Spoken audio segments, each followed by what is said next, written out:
Hi everyone, welcome back to the channel. Today I'm going to be doing a seed haul because I recently restocked on a bunch of seeds and I've mostly ordered a lot of varieties that I've grown before and are my tried and true favorites, so I thought this video would be really helpful since I've had experience with a lot of the things that I'm going to be showing you today, and I can vouch for the fact that they do well, at least in our area and in our garden. But obviously, you know, whenever you place a little seed order, you also have to throw in some new things to try, so I definitely threw in a few fun things into my cart that I want to try either for this fall or for next year. And a lot of the stuff I got I did order so that I would have it in time for us to start planting for a fall crop, because that time is actually coming up very soon. And at the end of the video I'm going to go over some seeds that I'm going to be starting in the next week or so, whether they're some of these new seeds or just varieties that I already have. So I ordered from 3 different companies, 2 of which I've never ordered from before. So the first one is called Annie's Heirloom Seeds, the second one is Haas, and the third company is Baker Creek, who I've ordered from before. So I'm going to start with Annie's Heirloom Seeds because I placed a pretty small order with them, and the main thing that I wanted to get from them were these Greek pepperoncini pepper seeds.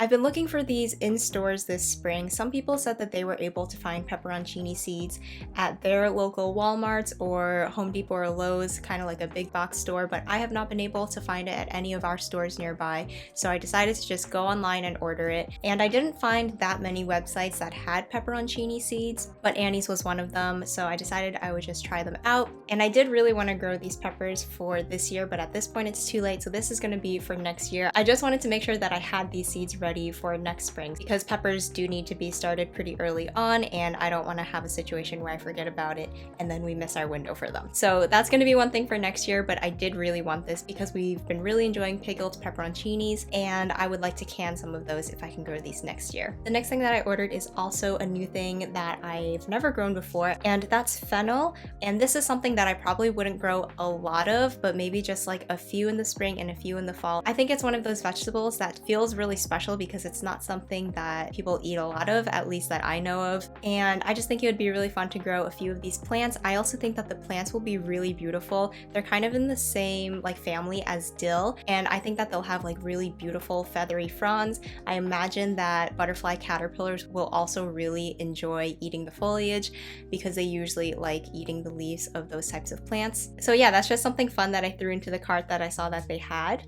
Next, I wanted to get some sugar snap pea seeds, and we've grown sugar snap peas in the past, but we haven't grown them in the past couple of years just because I was out of seed, and we've been growing snow peas instead because I've been saving the seeds for those. But I decided it was time to just give the snap peas a try again. So we grew snow peas this past spring, and I think in the fall I'm going to do the snap peas instead of the snow peas and give those a turn and try them out. Snap peas are a variety of pea where you can eat the pod as well as the seed, so they're a little easier to prepare. You don't have to do any shelling, and they're really good for stir frying. They're really nice and sweet. In the past, I have had some issues with snap peas being too fibrous, so maybe that's why I stopped growing them for a few years. So I'm going to try these out and see how they do and how we like them this fall. And last from Annie's, I have another variety of peas. This is a tall telephone pea called alderman, and this is a shelling pea. And I did grow shelling peas this spring, and they were supposed to be a tall like telephone pea, but they didn't get very tall at all. They only got to like 2 or 3 feet, but we did really enjoy those peas. I just wish that the plants had gotten a little taller, so I wanted to try to get the seeds from somewhere else and see if these plants will get taller so that they can cover one of our taller trellises. We actually really enjoy shelling peas. I feel like it's one of those things that people might avoid because it does take a lot of time, but there's something really satisfying about shelling peas that me and Aaron both really like, at least in a small quantity. We haven't tried to do like a huge quantity, but the plan is to grow these shelling peas in the fall, and again grow it on a trellis, and I'll probably just do a handful of plants just for fresh eating. I'm not planning on like preserving a huge number of shelling peas, because if we did grow a lot, maybe then I would get sick of the shelling. So that's all I got from Annie's. I'm excited to try this new company and see how their seed does, and they do heirloom seeds, so a lot of this stuff is stuff that I'm familiar with and that we've grown before. So next up for the the new companies that I'm trying is going to be Haas Seeds. And the reason I decided to order from Haas Seeds is really just because there was this one variety that I really needed to get for the fall, and that is the green magic broccoli. In the past, I have ordered this from Johnny's Seeds, and not a lot of people do sell these seeds because it is a hybrid variety, but it's one that I have just loved so much, and I really feel like I need this specific variety just because I've had so much success with it. So in the past, I've ordered from Johnny's, but I really have a bone to pick with Johnny's because their shipping policy is insane. It is so expensive, and I think it's so overpriced. And if there's one thing I hate, it is overpaying for shipping. You know, we just live in that kind of world now where I kind of scoff if you have to pay more than like $5 for shipping. But their policy really is like a little bit whack. If you order even just a few packets of seeds, like based off of my order, which I think was like $25, you would have to pay $12 for shipping, which I think is insane. It's a few packets of seeds. It's gonna go in like a small little envelope. I really don't understand why it should be $12. So Johnny's needs to get that figured out because there was absolutely no way I was doing that. So instead, I found these seeds available at Haas Seeds, so I decided to order from them. They're supposed to be a really good company too. And to ship my order, it was only $5, so it was much better. So I got my green magic broccoli seeds, and I got 2 packets this time because I wanted to make sure I had plenty to go into maybe even like fall of next year, because since these seeds are kind of like harder to get a hold of, there are only a couple companies I can order from. I figured I might as well stock up on these, and I know I really like this variety, so it's going to be no problem for me to use up this seed. And each packet has like, I think 100 seeds, and I think you could easily go through 100 seeds in a year, even if you're only growing like a dozen plants, because if you put like, you know, 2 or 3 seeds per cell, you can go through a whole packet really easily. So I just stocked up on those and got a couple of packets. Next, I got a variety of zucchini called Spineless Beauty. I believe this is a hybrid variety of zucchini, and I just really wanted this one because I like spineless zucchini plants. I grew one for the first time last year, and I used up the last of the seeds this spring, so I wanted to get another packet. I get really rashy in the garden in general, like if anything brushes up against me, I get really like red and rashy. So anytime I can get like a spineless or thornless plant, I am all about that. And I am planning on doing like more successions of zucchini in the next few weeks, so I definitely wanted to get more seeds for zucchini.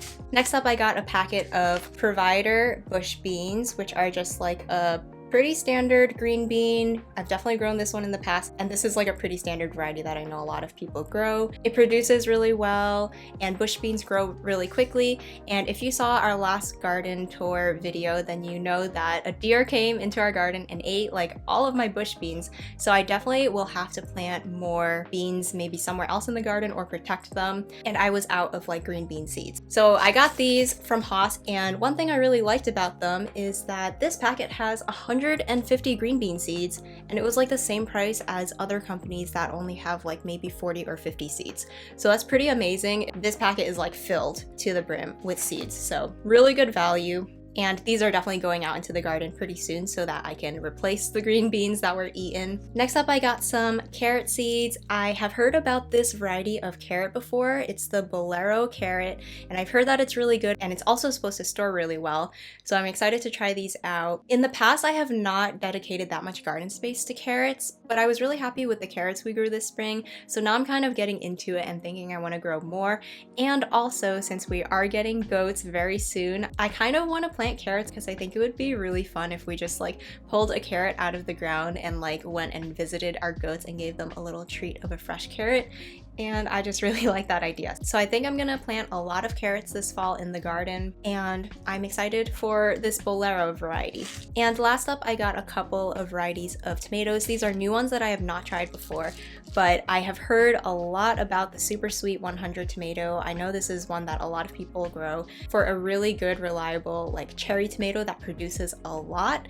So I think I'm gonna try this one out next year. Usually for a cherry tomato that produces really well, we'll do like a sun gold tomato, but I think I just ran out of seeds for that this year. So maybe next year we'll do the Super Sweet 100 instead of the sun gold and try that out. We usually don't do too many cherry tomato plants because cherry tomato plants do produce like a lot of tomatoes, and we can't eat quite that many cherry tomatoes. So that's why I usually only grow like 1 or 2 varieties, and I only do a couple of plants of them. And then I decided to try out these tomatoes that are called Florida 91, and this seems like that hybrid determinate tomato that I just love growing so much for preserving and for really good production. So in the past, I've grown Celebrity and BHN 1021, both of which I've gotten from Johnny's, but this one seemed like a pretty similar kind of variety, one that would be a little bit more disease resistant. Again, it's a determinate tomato, so you probably won't need as much like trellising for it. You can just do some like sturdy supports or tomato cages, and it's kind of like that medium to large size red tomato. Just like a really easy standard tomato that will produce really well and will be great for canning. And I needed to make sure that I had a few seeds for next year's crop because I think I was running low on both of the other varieties that I grew this year. So that's it from Haas, but in addition to them having like much better shipping rates than Johnny's, they also sent over this cute little keychain, which I thought was a fun little surprise. Who doesn't love some freebies in their packages? So I thought that was really fun and nice. So yeah, moving on to the last company, which is going to be Baker Creek. I know a lot of people already know about Baker Creek. They do mostly heirloom seeds, and I do order from them quite often because they have a free shipping policy, which is incredible. Like if you just need a few packets of seeds, I always go to Baker Creek because again, I just don't like paying for shipping. That's just not the kind of life I lead here. And they always give you free seeds, which is nice. So I'm gonna start with the free seeds, I guess. They gave me these coral carrots, which again is going to be awesome because like I've said, I am going to be growing a lot more carrots this fall. So those look really good, kind of like a larger orange carrot. And I did do some restocking of like tried and true favorites from Baker Creek. So first off, I have these dragon tongue beans, which are just like a really nice bush bean that produces really well, and they also don't get tough or stringy when they get larger. So I really love these ones. They're also really beautiful. And I thought I had some seeds left for this spring and summer, but I didn't, so I wasn't able to get any of these out yet. But luckily, bush beans grow so quickly that I still have time to get a couple more crops. So I'm definitely going to plant out some of these dragon tongue beans when I replant all of my other green beans at the same time as I plant the provider bush beans. So it'll be nice to have those again since, again, I thought I had them, but I didn't. And those are really a favorite of ours. And next I have some tatsoi, which did so well for us last fall, so I want to do it again this fall. You can kind of eat this like bok choy, and it is such a stunning, beautiful plant. The leaves are like a dark, glossy green, and they have this like really beautiful, kind of like a spoon shape is how I would describe it, and I really, really love this. The heads of tatsoi got really big, and they had a really sweet flavor, especially after they get a frost. It actually took me a few tries to get a nice head of this. I like went through an entire packet, and I think I got like 2 heads of tatsoi, but that was mostly on me. I like planted them at the wrong time, so I wanted to restock, and hopefully I'll do better with this packet of seeds and get more than like 2 plants from it. Next up, I had to get more of my favorite variety of radishes, which are these Giant of Sicily seeds. I think these are like the only radish I will ever grow now. They do so amazing. They get really large, they don't get pithy. Even though we've had like a really dry spring, every single radish that we've grown of this variety was just beautiful and perfect. We did have some issues with like pill bugs eating them, but that's not on the variety, that's just a thing that we dealt with in our garden. But yeah, if you're looking for a great radish, this is definitely it. And I'm definitely going to be growing a lot of those for the fall. Next up, I have the dazzling blue kale, and again, I was just like almost out of these seeds, and I just really loved this variety. Not only is it really beautiful, but I love the shape of the leaves. They're more of a flat kale than a curly kale, so I find them easier to like wash and deal with. It's also easier to find caterpillars on them. And yeah, I just really love this plant. So I got some more of those, and my dazzling blue kale plants out in the garden are kind of getting eaten by caterpillars right now. And it's been really rainy around here, so it would be really annoying to have to spray BT on them like every day. So if those plants get like completely eaten and I decide to take them out, then I will have to start new seeds for those for the fall. Next up, I have another variety of kale, and now we're getting into like the new fun varieties that I have not tried yet. And I really wanted to try out this 1,000 head variety of kale. As you can see, it just makes like these really, really massive leaves. and I thought that this would be really great as a fodder crop because you've probably seen in videos our chickens absolutely love greens, and they love especially like brassica greens. So I'll feed them cabbage leaves and broccoli leaves a lot, and any kale plants that I pull out. They absolutely love and devour those so quickly. So I thought it'd be really nice to try growing maybe 1 or 2 plants of this kale variety that gets those really big leaves, and then we could just like pull off a leaf or 2 every so often and feed it to the chickens. So that's a plan for those. We'll see if it actually gets as big as the packet says it will. And then next I have a variety of jalapenos that I wanted to try for next year. I did need to refresh my jalapeno seeds because this year the germination was just not as good and my seeds took a really long time to germinate. So I decided it was time to just like get fresh seed, and I wanted to try out this variety because they are supposed to make bigger jalapeno peppers, which I think will be great. They'll be great for just like, you know, getting a larger volume for preserving and stuff, but also then they would be great for making jalapeno poppers, which I think would be really fun. Oh, actually, this last one is also a restock. It's the Paul Robeson tomato. I finished up the last of my seed this year, and this is an heirloom I do really like to grow each year. It's pretty dependable in that you will at least get like a few tomatoes out of it, and they are really, really delicious. I find that they're not like the most robust or productive plants, but then again, I don't really think any heirloom tomato really is. So in my experience, I only get like maybe 4 or 5 like good sized tomatoes from one plant, which I know doesn't really sound really great. Maybe I'm just not good at growing tomatoes, but that's been my experience with most heirloom larger type tomatoes.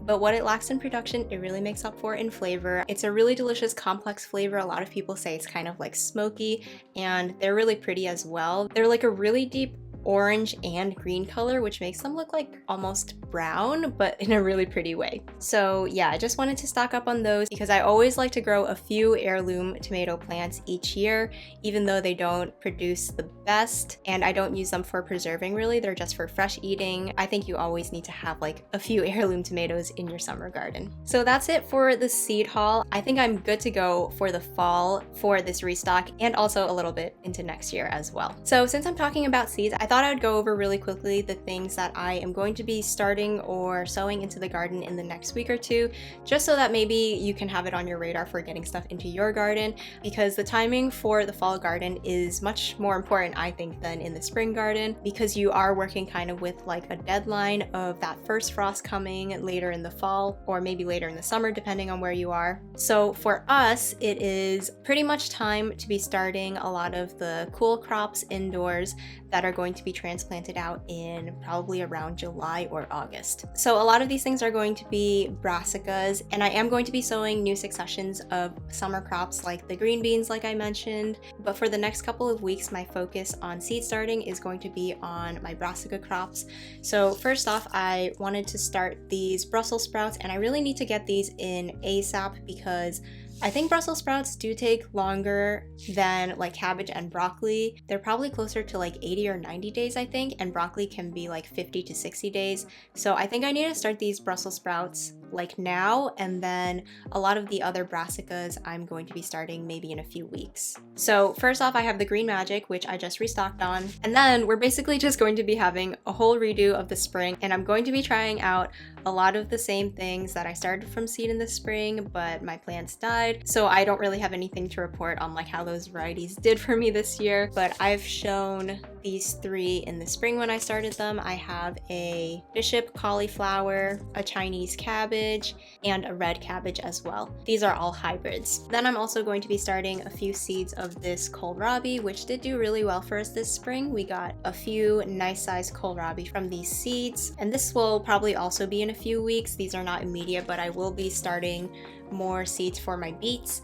Beets you can either direct sow or start in cells, and I haven't decided which one I'm going to do yet. Sometimes for the summer, I do find that it's easier to start in seed cells rather than direct sowing, depending on like how dry it is, because if it's really dry, things will have difficulty germinating, but if I start them in seed trays, I can monitor them a little better and make sure they stay moist so that they have a better start once they go into the garden. And as for all of the cool crops like the broccoli, cauliflower, cabbage, all of those I'm going to be starting indoors, and they're going to stay indoors for like the first few weeks while they grow because it is way too hot outside for them to be growing in those early stages. They would either bolt or get eaten by like the cabbage loopers, so I'm gonna keep them inside to grow for a few weeks before they get hardened off to go out into the garden. And then the last thing I wanted to start were these Canterbury bells. I absolutely loved these flowers in the spring. They were so beautiful and they overwintered really nicely for us. We're in zone 7A, and last year I planted out my Canterbury bells in the late summer or fall.